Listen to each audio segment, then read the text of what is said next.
Olá, está começando um Capital Natural. Muitos estudos, muitas reflexões e uma boa quantidade de futurologia dão conta de que várias das atividades profissionais que as pessoas exercem hoje simplesmente não vão mais existir em breve. São milhões de ocupações que não farão mais sentido em um mundo profissional mais automatizado, em que a inteligência artificial, o machine learning e a tal internet das coisas estarão amplamente difundidos. Os estudos mais promissores dizem que até 2050, sim, está chegando, metade das profissões atuais não vão mais existir. O que isso significa para o futuro do trabalho e das atividades humanas?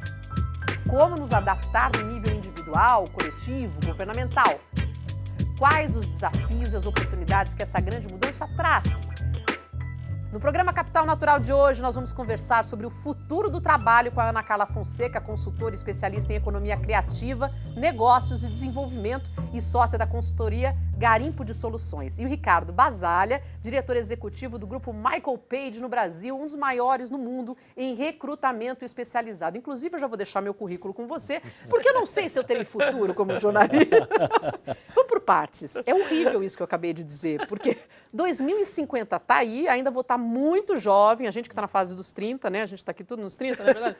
Está aí, e metade das profissões não vão existir, gente. E o que faz com essa população toda? E vamos começar do zero, quer dizer, que tipo de profissões estão mais ameaçadas? Então, eu vou começar a colocar a bola em campo e essa pergunta é especialmente para o Ricardo. Mas o que me parece, Marina, pelo que a gente vem acompanhando, é primeiro que a gente não sabe exatamente o que será a profissão do futuro. A gente sabe que não será mais do presente. Mas é um pouco como se nos dissessem, a gente vai fazer uma viagem, ainda não sabe para onde, façam as malas. Você fala, o que eu ponho na mala? Então você não sabe que roupa você põe.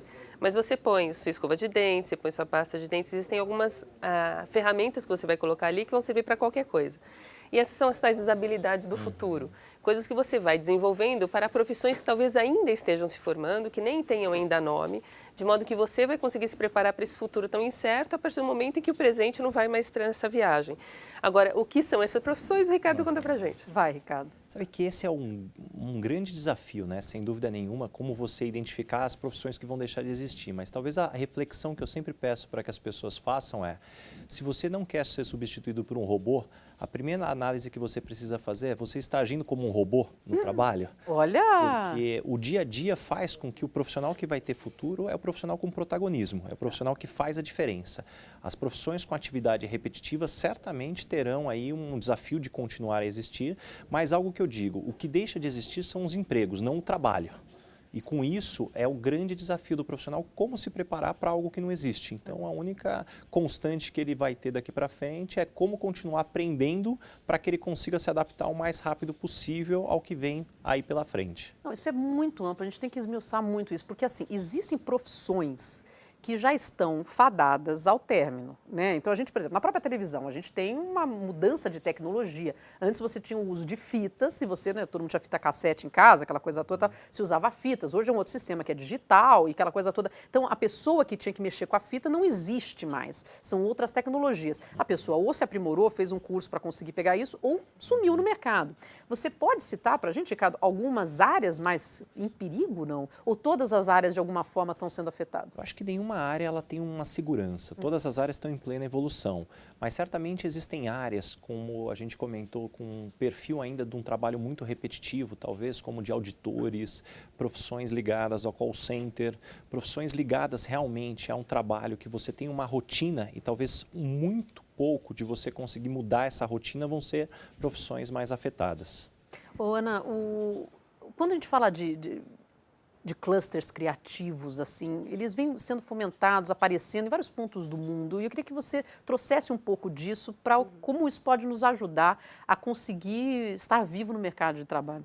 Então, muitas dessas iniciativas são baseadas justamente no que o Ricardo trazia. A gente não sabe exatamente o que vai se formar, mas a gente sabe que, se não profissões como um todo, partes das várias profissões vão ser substituídas por inteligência artificial e automação industrial. Tem até iniciativas muito prosaicas, como uma calculadorazinha que foi feita pela Universidade de Oxford, em que você coloca a sua profissão e eles dão, você tem X% de chance de perder o seu emprego, não sei onde, baseado no Por favor, não olhar isso perto de uma janela, sem grade. É complicado. E, por outro lado, dá um alerta em que há realmente coisas que você faz ao longo do seu dia a dia que você não precisaria estar fazendo.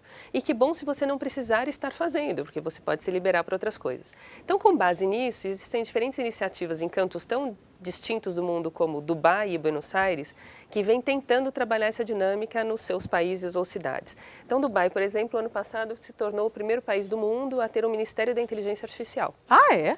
E eles pegam centenas de funcionários, especialmente funcionários públicos, e mandam para as melhores faculdades do mundo para eles entenderem como funciona a inteligência artificial e trazerem isso para as dinâmicas das políticas públicas, em especial das cidades que viram aqueles grandes contos de fadas dos Emirados Árabes.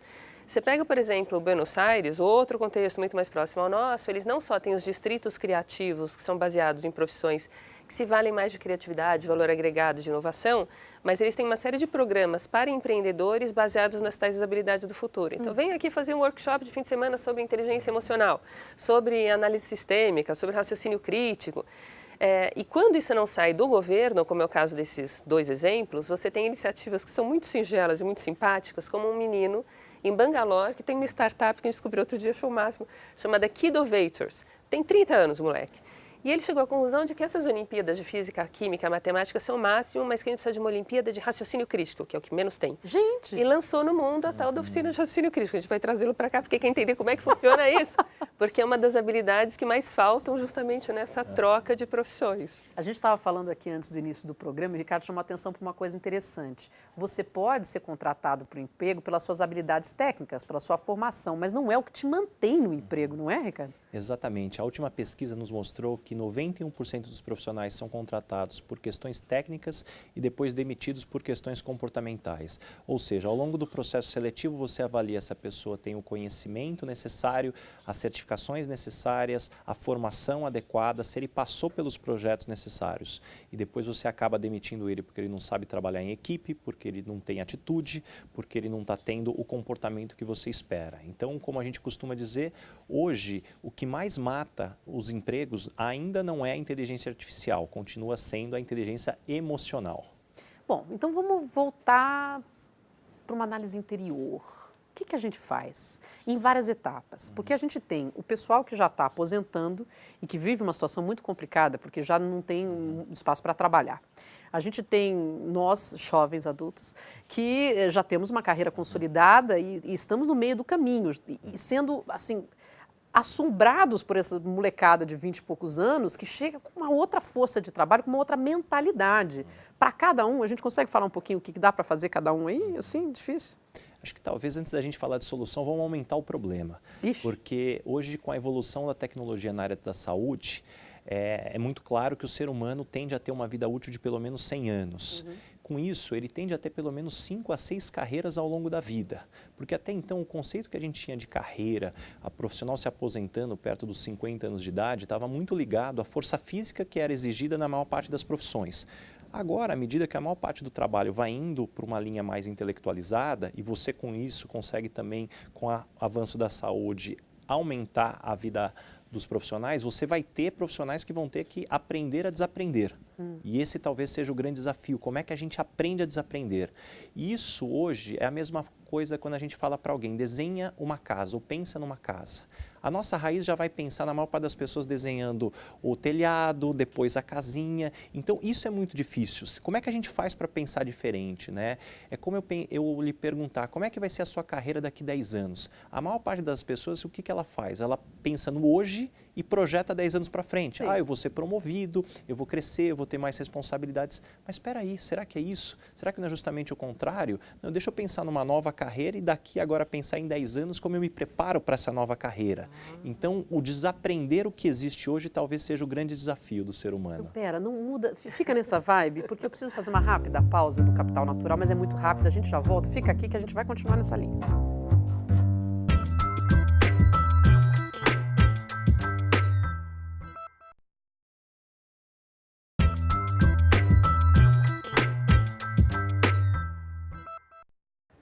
Estamos de volta com o programa Capital Natural, que hoje fala sobre futuro do trabalho. Te interessa, hein? Com a Ana Carla Fonseca, sócia da consultoria Garimpo de Soluções, e o Ricardo Basalha, diretor executivo do grupo Michael Page no Brasil. Eu estava aqui nessa vibe aqui com o Ricardo. Ricardo, seguindo nessa linha, quer dizer, a gente precisa pensar de uma outra forma, porque principalmente para nós, turma jovem de adultos, veio aquela, não sei se quanto a vocês, mas aquela ideia dos nossos pais, que você, né, faz faculdade, você termina, entra no trabalho e fica e cresce dentro daquele emprego. Ótimo, faça a carreira e seja feliz. Isso não existe mais.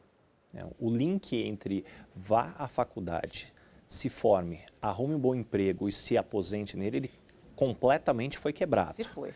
E isso talvez é o grande desafio, porque o que muitas vezes antes você conseguia terceirizar a responsabilidade da sua carreira para as empresas, hoje o protagonismo está na mão do profissional. E isso traz uma beleza que pode ser assustadora, mas por outro lado traz um mundo de oportunidades para esse profissional que muitas vezes ainda não está nem perto de ser explorado com todo o potencial que ele existe. Ana, e você falou já, por exemplo, de Buenos Aires, falou de Dubai, mas que outras cidades estão preparando os profissionais para o futuro? Olha, tem questões muito interessantes. Se a gente for no óbvio da história, vai para a Finlândia, né? O pessoal que mexe com educação e é referência, desejo de consumo e educação. Eles têm experiências interessantíssimas. Por exemplo, tem uma startup chamada Lifta, que o que percebe é que, especialmente numa Europa que vem sendo tão polemizada por conta da receptividade ou não de refugiados e afins, as pessoas tendem a não ser mais empáticas. Então, essa Lifta, aliás, formada por jornalistas, trabalhava na BBC, faz documentários e, por meio da realidade virtual, coloca as criancinhas para estarem numa mesa com uma banda de paquistaneses, jantando na casa deles, servindo do bife, etc., para entenderem aquela experiência e sentirem parte desse contexto. Eles mostram, antes dessa experiência, uma série de fotos e dizem em que casa você gostaria de estar, com quem você gostaria de conversar. E as criancinhas, 4, 5, 6, 7 anos, dizem, eu gostaria dessa que tem a minha cara. Quando eles passam por essa experiência, esses alunos depois falam, eu gostaria desse aqui que não tem nada a ver comigo. Olha que interessante. Então, são experiências que vão sendo feitas e que depois, claramente, podem ser incorporadas em políticas públicas nas suas mais diversas esferas. Mas se a gente for um caso mais próximo, por exemplo, Medellín, né, que é sempre uma referência de um mundo de coisas, porque da cidade mais violenta do mundo passou a ser um hub, aliás, um polo regional de inteligência artificial. Eles querem investir 2,3% do PIB em pesquisa e tecnologia, que é mais do que a Europa, na média, investe hoje, e vão nessa toada. Há alguns anos, menos de 10 anos, eles criaram uma instituição chamada Tecnova, que reúne 8 universidades e o setor privado, fizeram um pacto pela inovação, quase todas as empresas, pelo menos as médias e grandes, fizeram esse pacto, e eles vão mapeando junto às empresas quais deverão ser as demandas dos profissionais daqui a X anos. E reformulam os currículos das universidades em função dessa futura demanda, para você não estar com a pessoa pronta, saindo da faculdade, quando a empresa já não quer mais.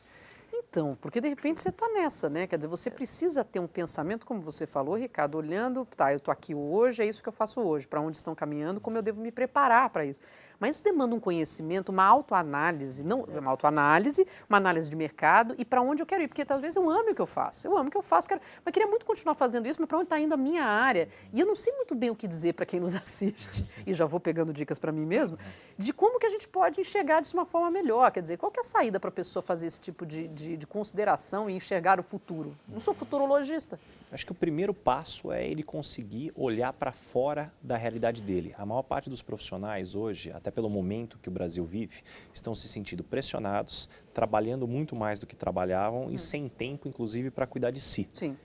Então, a hora que você olha qual é a agenda que esse profissional vem tendo para falar sobre essas questões, para criar uma rede de relacionamentos que fale dessas questões e, a partir daí, traçar um plano, isso está ficando de lado. E aí, muitas vezes, isso só volta para a agenda quando o profissional foi demitido. Socorro para onde vou. Ou quando ele está num estágio de pré-depressão, pré-burnout. E isso é o grande desafio, né? Deveria ser um aprendizado contínuo, uma preparação contínua, onde ele vai tendo ciclos que ele vai avaliando o quão feliz ele está. Quando eu estava no meu módulo do mestrado em março, lá em Yale, nós fizemos um estudo super interessante que ele mostrou que a mesma pessoa em estágio pré-burnout, quando ela está para fritar, versus uma pessoa quando ela está no ápice, quando ela está no estado de flow, ela é até 3 a 4 vezes mais inteligente do que se ela tivesse naquele primeiro estágio. Olha. E até tem um caso super interessante do Richard Branson, da Virgin, que, poxa, ele tem um modelo mental que o dia que ele não acorda bem, ele simplesmente desmarca todas as reuniões porque ele fala, eu não estou em estado de flow, eu não vou tomar decisão. Não estou falando que a gente consegue fazer isso, não tem ninguém nessa realidade. Mas isso talvez traz uma reflexão, muitas vezes a gente está muito preocupado o que a gente pode aprender de novo e cuidando muito pouco da máquina. Como é que eu extraio o máximo do que já está aqui dentro? Então eu acho que esse é um grande desafio também que os profissionais têm daqui para frente. Tem um pouco de parar e se ouvir um pouco, né? De enxergar, de buscar, até na internet, já que temos essa possibilidade, né? O que está acontecendo? O que eu acho bacana também, pegando carona no que o Ricardo traz, se você pegar dados da Organização Mundial de Saúde, eles dizem que o Brasil tem 9,3% de população que tem ansiedade em algum nível. Né? A gente é recordista mundial em ansiedade. E a gente fica no segundo lugar em depressão. Então, 5,8% da população brasileira diz que tem algum nível de depressão. Tem alguma coisa errada, né? Porque efetivamente você não está satisfeito com aquilo que você está fazendo, o que em parte deve explicar também porque a produtividade do brasileiro é tão baixa. Mas o que a gente vem acompanhando também nessa linha do que o Ricardo traz é que quando você começa a se municiar de informações e descobrir talentos seus que você eventualmente nem teria posto no radar, eu trabalho com química e vou fazer um curso de equitação. O que uma coisa tem a ver com a outra? Nada, e no final tem tudo. E da equitação te leva para o vinho, que te leva a ler mais, e você descobre que de repente você vai fazer um negócio vinculado a mesas de madeira, porque você vai resgatar ingredientes da sua trajetória de química, de equitação, Então, a sensação que a gente tem, eu não sei se o Ricardo vai concordar, é que quanto mais ingredientes distintos você coloca na sua despensa, mais preparada você fica para fazer aquela receita própria que, de outra forma, você jamais teria imaginado que desse conta de fazer. A Ana falou isso, eu comecei a fazer um desenho na minha cabeça, se a gente fizesse uma arte da pessoa com química, depois ela num cavalo, depois ela numa mesa. Sensacional. Mas não é, e é muito do que a gente faz, Sim, né? sim, Porque sim, são as várias bolinhas. Quando você vê a história das pessoas de sucesso, né, muito se fala do Steve Jobs.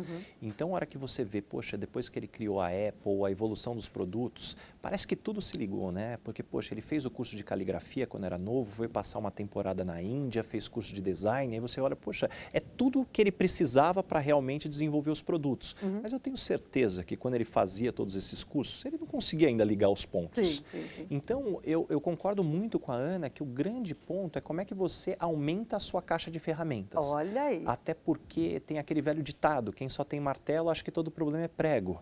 Então, como você aumenta, como é que você se municia dessas ferramentas para ter novas abordagens para os mesmos problemas? A gente está falando de leitura, a gente está falando de se permitir fazer um curso de qualquer outra coisa que te agrade como hobby, né? De fazer uma atividade diferente, de estudar. Quer dizer, são várias coisas que você pode fazer ocupando seu tempo para conhecer coisas diferentes, porque às vezes você nem sabe que você gosta de uma coisa e precisa conhecer, ter um pouco mais de conhecimento. Mas daqui a pouquinho eu quero falar sobre isso com vocês. A gente faz uma rápida pausa, o Capital Natural volta daqui a pouquinho. Não saia daí.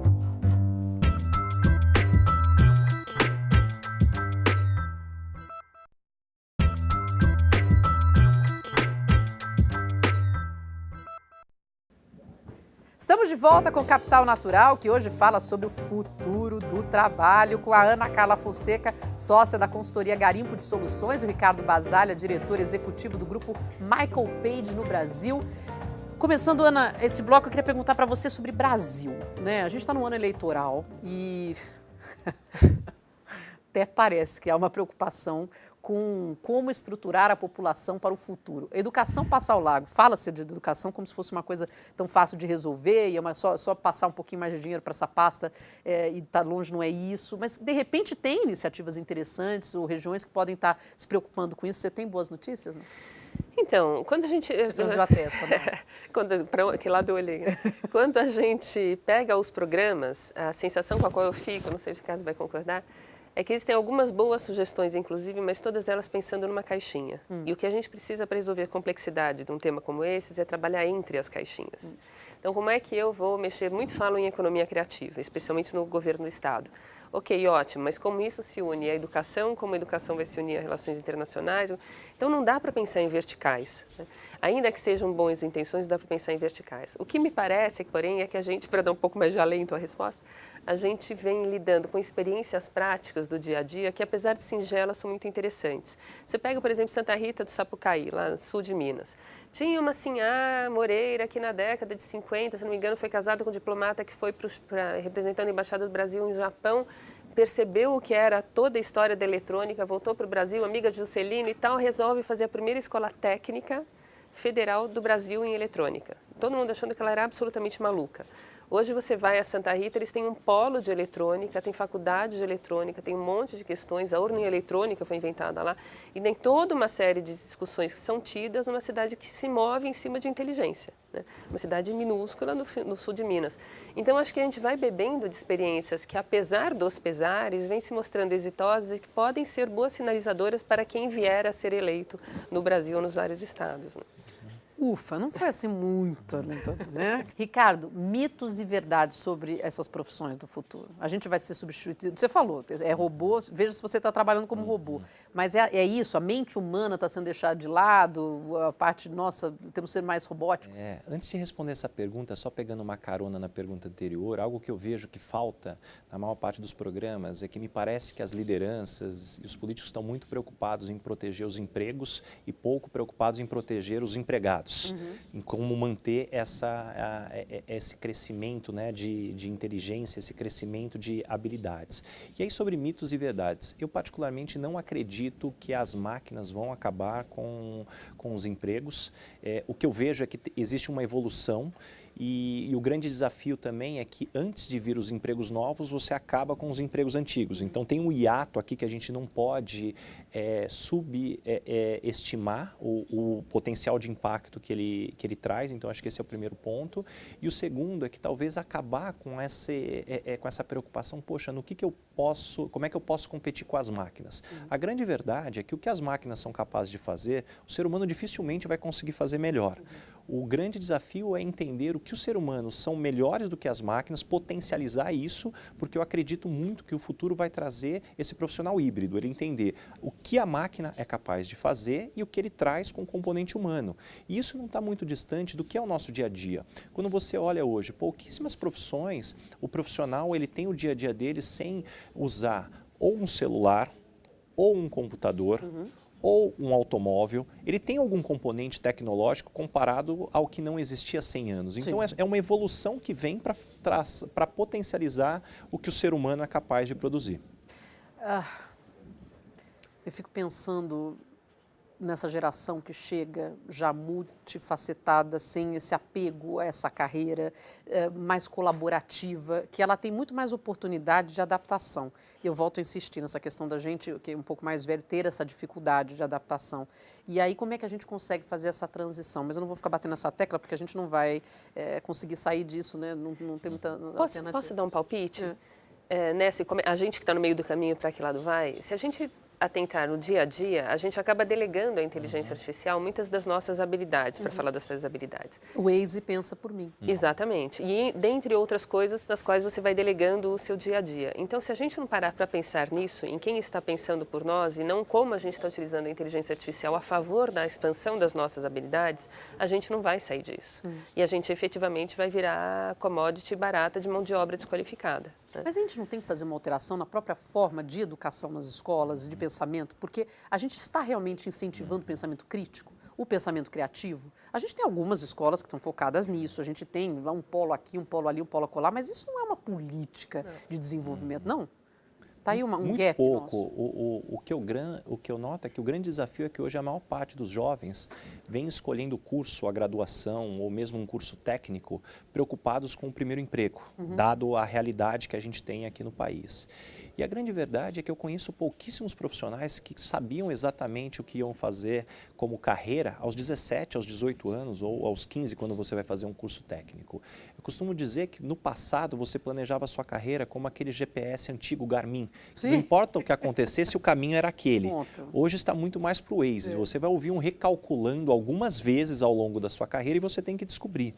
Então, da mesma forma como você, quando uma criança, você vai colocando novos sabores para ele descobrindo o que ele gosta e o que ele não gosta, o que eu noto assim precisa ser o profissional. O quão novo ele está sendo testado, o que ele está buscando, porque a partir daí ele vai descobrir as aptidões. Né? Não existe um cardápio onde você abre e fala assim, eu gosto disso, eu não gosto daquilo. É realmente testar, é se colocar realmente como alguém para experimentar. Vocês andam... Desculpa, não sei. Não, eu só estava pensando nessa história da educação, o que a gente observa também muito é uma tendência a colocar o A dentro do STEM, né? Que é ciência, tecnologia, engenharia e matemática, e cada vez mais tem que colocar o A das artes nas escolas que despontam no mundo inteiro como aquelas que estão minimamente preocupadas com isso. Porque você precisa resgatar o lado de humanidade das pessoas e não só o lado técnico delas, diante de tudo que o Ricardo também trazia. E me parece que no Brasil, em especial, a lógica das artes ainda é muito do floreio, da cerejinha do bolo, deixa a turma lá se divertindo, mas na hora de trabalhar vamos porque é sério de ciência e tecnologia. E cada vez mais a gente percebe que um sem outro não funciona, né? Que você precisa ativar os dois lados para que efetivamente dê um durepox que funciona, né? Dentro dessa proposta de trabalho. Eu acho que a gente tem desconsiderado isso com muito afinco e está na hora de reincorporar a questão das humanas nos currículos escolares com a importância que deveriam ter. A gente tem uma mudança, e aí é uma discussão um pouco mais longa, porque quem nasceu digital hoje, o digital não é disruptivo. Para nós, o digital foi disruptivo, né? E você tem muitos movimentos acontecendo no mundo, a Sony montando uma fábrica de vinil no Japão, máquina de escrever voltando com uma tela digital, mas que você só conecta à internet a hora que você quer, então você não fica tendo interferência de páginas do computador para que a pessoa possa focar, ainda tem aquela coisa saudosista. Porque para quem nasceu digital, essas coisas analógicas são muito legais. Então você não aguenta mais falar com máquina no telemarketing, mesmo que você vá querer socar a pessoa que está falando com você, pelo menos é um ser humano. Então eu ainda acredito que o ser humano possa viver, né, sobreviver, alguma coisa assim. Mas vamos fazer o seguinte, o programa dessa semana vai ficar por aqui. Mas semana que vem a gente vai continuar essa conversa. Eu agradeço por hora a presença dos nossos convidados, a Ana Carla Fonseca, consultora especialista em economia criativa, negócios e desenvolvimento e sócia da consultoria Garimpo de Soluções, e o Ricardo Basalha, diretor executivo do grupo Michael Page no Brasil, um dos maiores no mundo em recrutamento especializado. E eu espero você na semana que vem. Continue conosco, reveja os nossos vídeos no YouTube e no portal bandnewstv.com.br. Curta nossa página no Facebook. Eu sou a Marina Machado e até a próxima.